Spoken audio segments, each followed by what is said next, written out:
안녕하세요, 하비쿠키입니다. 자, 지금은 장마가 한창이죠. 지금 이 장마가 끝나고 나면 이제 본격적인 한여름 무더위가 시작이 될 거거든요. 근데 그 무더위가 시작되기 전에 미리 여름 베스 낚시 가이드라인을 여러분께 말씀을 드리려고 해요. 미리 말씀을 드려야지 보실 분들 다 보시고 여름을 대비해가지고 재밌는 여름 낚시를 하실 수가 있겠죠. 그러면 여름에 베스 낚시를 할 때 좋은 포인트들은 어떤 곳들이 있는지 말씀을 드려볼게요. 크게 세 군데이거든요. 수심이 얕으면서 그늘을 만들어주는 무언가가 있는 그런 곳들, 그리고 수심이 어느 정도 깊어가지고 직사광선이 아주 약하게 들어오거나 아니면 거의 들어오지 않고, 그러면서 시원한 곳들, 그리고 새물이 콸콸콸콸 쏟아져가지고 시원한 곳들, 그렇게 세 군데거든요. 먼저 수심이 얕으면서 그늘을 만들어주는 무언가가 있는 곳들, 그런 곳을 찾으려면 가장 쉬운 게 지금 눈앞에 보이시는 이런 마른 밭입니다. 여름에는 뜨거운 태양에 의해서 수온이 굉장히 올라가게 되고요. 수온이 올라가게 되면 용존 산소량이 줄어들게 됩니다. 그러니까 숨을 쉬기가 힘들다는 거죠, 물고기들이. 그래서 광합성을 통해 가지고 산소를 생성해주고 직사광선을 이렇게 자신의 몸으로 막아주는 이렇게 수초가 많은 곳에 베스를 비롯해서 많은 물고기들이 모이게 돼요. 그 다음으로 수심이 깊어서 직사광선이 약하거나 햇빛이 거의 들어오지 않는 그런 곳들은 수초가 자라지를 못해요. 그렇기 때문에 베스들이 아무래도 지형적으로나 아니면 물속에 가라앉아 있는 그런 장애물들에 몸을 은신하게 됩니다. 어탕기 같은 걸 사용해서 확인하면 좋겠지만 아무래도 워킹 낚시에서는 어탕기를 사용하기가 힘든 조건이죠. 그렇기 때문에 지도를 참고해 가지고 좀 지형을 유추한다든지 아니면 캐스팅을 해서 채비를 가지고 바닥을 촘촘하게 탐색을 한번 해보셔야 되겠죠. 그리고 여름철에 깊은 곳을 노리실 때는 서모클 라인을 좀 유념을 해갖고 사용하시면 좋은데, 아무래도 좀 수심이 좀 얕은 강이라든지 천 이런 곳에서 보다는 대청호, 안동댐 이렇게 댐권 있죠. 그런 댐권에서 수심이 굉장히 깊게 나오는 곳, 그러니까 한 6m, 아무리 못해도 6m 이상은 나와야겠죠. 그래서 그런 곳에서 서모클 라인이 형성이 되어 있을 거다고 생각이 되는 그런 수심대를 가지고 이 서모클 라인이 형성되어 있는 수심대랑 맞닿는 이런 지형들, 딱 이런 부위들을 탐색을 주로 하시면 돼요. 여기나 여기도 좋겠지만은 이런 곳들. 근데 아무래도 서모클 라인이 몇 미터에 위치해 있는지는 우리 어탐기 같은 게 없으면은 유추하기가 힘드니까 채비를 이렇게 던져가지고 끌고 올라오다가 입질이 들어오는 구간들, 그런 곳이 그냥 서모클 라인이 형성되어 있는 구간일 거다라고 생각을 하시고 포인트를 이동했어도 그 정도 수심대를 계속 탐색을 해 나가시면은 아무래도 탐색 범위를 좀 좁히면서 빠르고 효율적으로 낚시를 하실 수가 있겠죠. 그리고 새물이 콸콸콸콸 쏟아지는 그런 것들은 쉽죠. 이 새물이 쏟아져 가지고 그거에 의해서 유속이 강하게 발생을 하고요. 그래서 그 유속이 빠르게 흐르다가 싹 죽어가는 이런 끄트머리 같은 지점들, 그리고 유속이 이렇게 빠르더라도 가생이 쪽, 그러니까 강가에는 아무래도 유속이 느리잖아요, 수심이 얕으니까. 그래서 그런 것들을 집중적으로 탐색을 하시면 좋겠죠. 예를 들어서 지금 여기서 한다면은 이런 식으로 서가지고 옆으로 이런 식으로 가생이로 캐스팅 해갖고 이런 식으로 탐색을 하시면 좋을 것 같아요. 그리고 특히 그렇게 유속이 빠른 곳에서는 수초 군락이 조금 한 덩어리씩 있다든지 아니면 물속에 장애물 같은 게 박혀 있어가지고 그 장애물이 물 흐름에 부딪히면서 흐름이 죽는 이런 뒤쪽 부분들, 이러한 핀포인트들을 중점적으로 퐁퐁퐁퐁 확인하시면 베스들이 그쪽에 숨어 있을 확률이 굉장히 높습니다.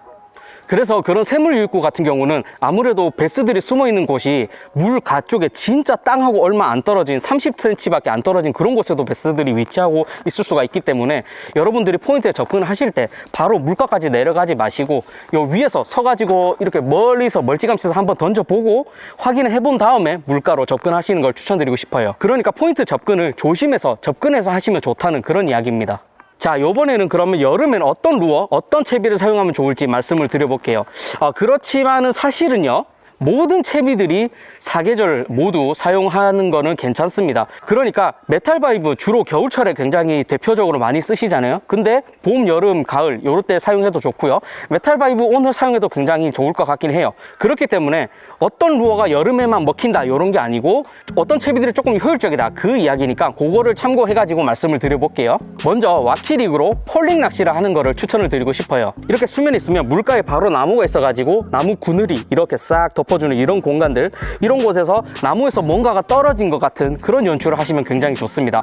물론 요거는 와키리그 뿐만이 아니고 벌레 루어 있죠, 벌레웜, 그런 거 사용해 가지고 하셔도 굉장히 효과적이에요. 그러니까는 이제 우리가 생각해야 되는 거는 나무에서 무언가가 떨어져 가지고 허우적된다, 가라앉고 있다, 이런 거를 생각하시고 연출하시면 좋다는 거죠. 그리고 수초 엣지 같은 곳에다 바싹 붙여 가지고 이런 식으로 폴링 시키고 띄워서 다시 폴링 시키고 이런 식으로 낚시를 하셔도 좋고요. 그리고 새물 유입구처럼 흐름이 조금 있는 곳에서는 물살에 의해서 떠밀려 내려오는 그런 무언가를 표현을 하셔도 좋습니다. 그리고 깊은 곳에서 사용할 때는 와키리그가 아무래도 포링 속도가 굉장히 느리기 때문에 사용하기 불편하실 거예요. 그래서 그럴 때는 차라리 와키훅 대신에 지그 헤드를 달아가지고 지그 와키, 그러니까 카이젤 리그죠, 그런 걸 사용해서 낚시를 한다든지 아니면 네꼬리그를 만들어서 하셔도 좋습니다. 그 다음으로 드랍샷이나 텍사스 리그를 사용해서 바닥 낚시를 해보셔도 좋습니다. 텍사스 리그는 제가 얼마 전에 영상을 찍어갖고 말씀드렸다시피 수초가 굉장히 많은 지역이라든지 아니면 작은 잡목들이 잠겨있는 수몰나무가 많은 그런 지역들에서 사용하시면 좋고요.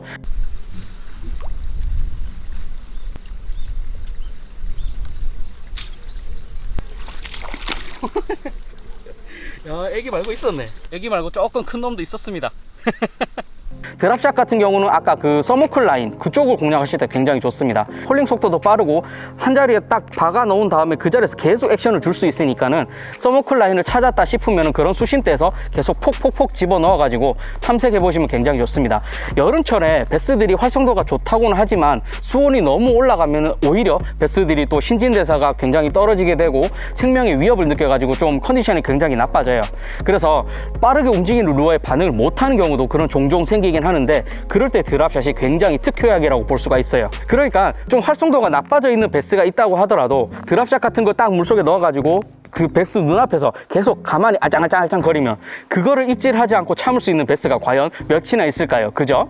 그래서 드랍샷도 굉장히 효과적이라고 말씀드리고 싶어요. 그리고 드랍샷이랑 텍사스 리그를 유속이 있는 그런 세물유역에서 사용하실 때는 아까 말씀드렸던 유속이 죽는 그런 구간들 있죠, 핀포인트들, 그런 곳에다가 약간 중점적으로 핀포인트에 퐁퐁퐁 넣어가지고 넣었다가 반응 없으면 바로 빼버리고 이런 식으로 사용하시면은 아무래도 조금 더 효율적으로 낚시를 하실 수가 있긴 하지만은 아무래도 좀 세물 유입구에서는 드랍샷이나 텍사스 리그보다는 다른 채비들이 조금 더 효율적이고 빠르기 때문에 저는 주로 사용하는 편은 아니에요. 그리고 요즘 유튜브에서 굉장히 많이 보실 수가 있을 것 같은데 프로그랑 섀도우엄입니다. 프로 같은 경우는 마른 밭이 쫙 펼쳐져 있는 그런 곳에서 강한 낚싯대와 그리고 P라인, 합사를 사용해 가지고 낚시를 하는 그런 굉장히 파워풀한 낚시가 될 거고요. 오케이, 히트. 섀도우 같은 경우는 그런 장비보다는 살짝 라이트한 그런 장비에서 사용하기에 좋습니다. 물론 장비 같은 경우는 보통 그렇다는 거고요. 제가 예전에 작년이었죠, 작년 딱 요맘때쯤이었는데 그때도 이 필드에서 보여드렸을 거예요.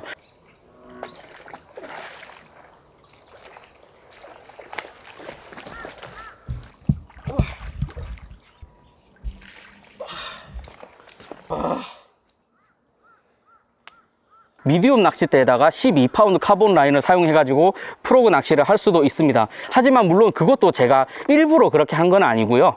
프로그 게임을 할 수 있는 장비를 제가 안 갖고 와가지고 어쩔 수 없이 저도 그렇게 했던 거거든요. 물론 그래서 이렇게 예외도 있다는 거를 말씀을 드리고 싶었던 거고, 이렇게 라이트한 장비를 가지고 프로그 게임을 하는 거는 별로 추천드리고 싶지는 않습니다. 장비 파손과 멘탈 파손이 연계될 수가 있거든요. 그리고 만약에 여름철에도 이런 식으로 아무것도 없는 오픈워터 지역도 있겠죠. 이런 곳에서 낚시하실 때는 크랭크베이트를 추천을 드리고 싶어요.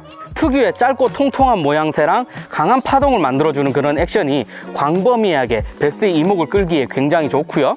이렇게 여름처럼 베스들의 활성도가 굉장히 좋은 환경이 만들어지고 이럴 때는 이렇게 크랭크베이트처럼 자극이 강한 루어들이 굉장히 재미를 볼 수 있는 그런 조건들이 많이 만들어집니다. 벨리보트를 타신다든지 보팅을 하시는 분들이라면 딥 크랭크죠. 그러니까 한 5m, 6m 정도까지도 들어갈 수 있는 그런 크랭크베이트를 꼭 챙기는 것을 추천을 드리고요. 아무래도 워킹 낚시에선 그런 딥 크랭크를 사용하면 좀 힘들어요. 왜냐면은 좀 회수할 때 불편하거나 밑걸림이 굉장히 심하니까 우리 워킹 낚시에서는 미드레인지부터 쉘로우까지 그 정도 범위 안에서 크랭크베이트를 챙겨가지고 낚시하시는 것을 추천드리고 싶습니다. 이 장비랑 라인에 대해서도 조금 말씀을 드려볼게요. 와키리그 같은 경우 그런 거는 아무래도 스피닝이나 베이트 피네스 장비로 해가지고 라이트나 미디움 라이트 정도 로드로 해가지고 라인은 카본으로 해가지고 6파운드에서 8파운드 라인을 좀 추천을 드리고 싶어요. 원래 보통 4파운드에서 6파운드를 많이 사용을 하시는데 아무래도 여름철이라서 베스들이 힘도 세고 또 발 앞 쪽에는 수초들이 좀 많잖아요. 그래서 베스들이 발 앞에 와가지고 수초를 감을 것도 조금은 감안을 해가지고 6파운드에서 8파운드로 올려가지고 추천을 드렸습니다. 그리고 드랍샷이나 텍사스 리그 크랭크베이트 같은 경우는 미디움이나 미디움 헤비 정도로 해가지고 라인은 한 12파운드에서 14파운드 사용하시는 거 추천을 드리고 싶습니다. 그게 딱 약간 좀 스탠다드한 그런 세팅이죠. 그리고 프로그랑 섀도우 같은 경우는 헤비나 엑스트라 헤비대로 사용하시는 게 좋겠죠. 프로그는 엑스트라 헤비로 하는 걸 추천을 드리고 싶고, 섀도우는 헤비대로 하는 거를 추천을 드리고 싶습니다. 라인 같은 경우는 카본이나 나일론을 사용하실 때는 20파운드 전후로 사용하시는 걸 추천을 드리고 싶은데, 프로그를 사용해서 하든지 섀도우를 사용하든지 둘 다 똑같이 20파운드 전후로 그냥 사용하시는 걸 추천을 드리고 싶어요. 하지만 유튜브 같은 데서 프로그 게임을 할 때 장비 스펙 같은 거 막 나오잖아요. 그럴 때 보면 보통 45파운드, 50파운드 이러는데 20파운드로 너무 약한 거 아니냐, 그렇게 생각이 되실 수도 있긴 해요. 하지만 아까 제가 한 마리 잡았었죠. 그거 같은 경우도 엑스트라 헤비 로드에다가 20파운드 카본 라인이거든요. 그거로 해도 충분히 그렇게 두꺼운 마름을 많이 휘감아도 충분히 다 뽑아낼 수가 있다는 거. 그래서 마름을 그렇게 많이 감더라도 이렇게 버텨기만 해주면은 배스를 충분히 다 뽑아낼 수 있다는 거, 마름도 다 뜯어낼 수 있다는 거, 그거 말씀을 드리고 싶었고요. 그리고 P라인 합사죠. 그거 같은 경우는 45파운드 전후를 추천을 드리고 싶은데, 아까 카본으로 20파운드만 있어도 충분하다면서 P라인은 왜 45파운드를 추천을 드렸냐면요, P라인 같은 경우는 연신율도 없고 좀 얇죠, 파운드 수에 비해 가지고. 그래서 20파운드 정도 그렇게 가늘게 사용을 하시면은 이 라인이 미리 감겨있는 그 수풀 속으로 이렇게 파고들어요. 그러니까 배스랑 파이팅을 하거나 뭔가 수초를 감아가지고 이렇게 당겨주면은 이 뻗어 나가 있는 라인이 이 수풀에 동그랗게 감겨있는 라인 속으로 이렇게 쫙 파고들거든요. 수풀 속으로 라인이 파고들어가가지고, 자, 썸바 누르고 이렇게 당겼는데 여기서 안 당겨지죠. 라인이 방출이 안 되죠. 그런 불편함이 있어가지고, 그래서 P라인을 사용하실 때는 아싸리 그냥 좀 호수를 많이 올려가지고 4호나 5호 이렇게 굉장히 두껍게 사용하는 것을 추천을 드리고 싶습니다. 아무래도 라인이 굵어지면은 이 수풀 속으로 라인이 파고드는 이 현상이 조금 덜 하거든요. 하지만 물론 그렇게 라인의 인장 강도가 굉장히 강해지게 되면은 분명히 엑스트라 헤비 로드를 사용하더라도 그 로드에 적혀있는 그 추천 인장 강도를 분명히 넘어서게 될 거예요. 그렇기 때문에 사용하실 때 너무 강하게 당겨가지고 낚싯대가 버티지 못하고 부러질 수도 있으니까 그거 감안하셔가지고 잘 조절을 해서 사용을 하셔야겠죠. 자, 마지막으로 가장 중요한 내용인 안전 문제에 대해서 말씀을 드려볼게요. 우리나라 같은 경우는 여름에 저기압인 상태가 굉장히 많죠. 그냥 저기압이죠, 그냥 주로. 그렇기 때문에 비가 굉장히 잦습니다. 장마 기간도 있고요. 그렇기 때문에 이 지반이 비에 의해서 조금 굉장히 약해져 있는 경우가 많아요. 그래서 물가에 접근하다가 땅이 푹 꺼지면서 무너져 버리기도 하고요. 바위가 박혀 있어서 바위 위에 올라가면 안전하겠지 싶어가지고 바위 위에 올라갔는데 바위가 굴러 떨어져가지고 물에 같이 빠져버린다든지 그런 경우도 종종 생길 수가 있고요. 그래서 항상 발판 주의하시기 바랍니다. 그리고 이렇게 굉장히 키가 높게 자라난 이런 풀들로 인해 가지고 바닥이 안 보이죠, 걸어갈 때. 땅이 안 보이니까 뭐 나뭇가지가 있다든지 덩굴이 있다든지 그래가지고 발에 걸려서 넘어지지 않게 그거 조심하시고요. 그리고 또 가다가 땅이 푹 꺼진 곳들이 종종 있을 수가 있어요. 근데 풀 때문에 그게 잘 안 보이니까 이 전진하실 때 주의 경계하시면서 조심해서 걸어 다니시고요. 그리고 이거는 또 사계절 공통이긴 하지만 뱀 조심하시고요. 그리고 완전히 산속에 있는 그런 계곡지 같은 경우가 아니라 이렇게 주변에 뭔가 마을이 있다든지 사람들이 사는 공간들이 있다. 그러면은 모기가 엄청나게 많지 않습니까? 모기 물리는 거야 그냥 잠깐 간지럽고 버물리 바르면 되는 거 아이가? 이렇게 생각하실 수도 있긴 한데요. 제가 예전에 경험한 게 한 개가 있거든요. 밤에 야간 낚시를 하고 있었는데 뭐가 좀 몸이 이상해요. 그래가지고 라이트를 딱 켜갖고 봤는데 진짜 모기가 완전 시꺼멓게 다 달라붙어 있더라고요. 그때 반바지랑 반팔을 입고 있었는데 그래가지고 피부가 노출된 곳에는 진짜 빈틈없이 모기를 싹 다 물려버렸거든요. 그래가지고 그날 제가 진짜 깜짝 놀랐고 집에 후다닥 와버렸는데, 그날 진짜 엄청난 고열이랑 몸살에 시달려가지고 엄청 힘들고 많이 아팠던 적이 있습니다. 워낙 많이 물려서 그랬던 것 같아가지고 뭐 응급실 가거나 그러진 않고 그 다음날 자고 일어나니까 낫긴 했는데, 아무래도 그 모기 같은 경우는 일본 내염 막 그런 것도 있잖아요. 그러니까 그런 거 조금 조심하시는 게 좋을 것 같고요. 그리고 그 다음에 또 자외선, 햇빛 굉장히 강하지 않습니까? 피부 잘 안 타게 뭐 그래도 이거는 뭐 잘 챙겨서 입으실 테니까 이거는 굳이 말씀 안 드려도 될 것 같은데, 하지만 햇빛이 강해가지고 문제가 되는 게 한 개 더 있습니다. 이 강한 햇빛이 이 수면에 딱 부딪혀가지고 우리 눈으로 들어오는 이 난반사 있죠. 이게 굉장히 눈에 해롭거든요. 그래서 실제로 낚시를 오래 하신 어르신 분들은 같은 나이대의 다른 분들보다 눈 건강이 굉장히 안 좋으신 분들, 그러니까 시력이 굉장히 안 좋으신 분들이 많아요. 그래서 낚시를 하실 때는 평광 안경이나 고글 같은 거 꼭 챙겨가지고 낚시하셨으면 좋겠습니다. 저것처럼 이렇게요. 마지막으로 가장 중요한 식수입니다. 당연히 여름이니까 땀 많이 흘리고 식수 많이 챙겨 먹어야 되겠죠. 근데 여기서 한 가지 말씀드리고 싶은 게 목이 마르다 이런 생각이 드시면요, 그때는 이미 물이 부족하다는 신호이기 때문에 목이 마른 생각이 들기 전에 그냥 자주 홀짝홀짝 조금씩 계속 마셔두는 거를 추천을 드리고 싶습니다. 자, 이렇게 해가지고 이제 장마철이 끝나고 본격적으로 찾아오는 무더위 한여름, 재밌는 슬기로운 그런 베스 낚시 하셨으면 좋겠고요.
자, 오늘 제가 준비한 내용은 여기까지고요. 오늘도 영상 끝까지 시청해 주셔서 정말 감사드립니다. 다음에도 좀 더 재밌고 유익한 내용으로 찾아올 수 있도록 노력하겠습니다. 지금까지 하비쿠키였습니다.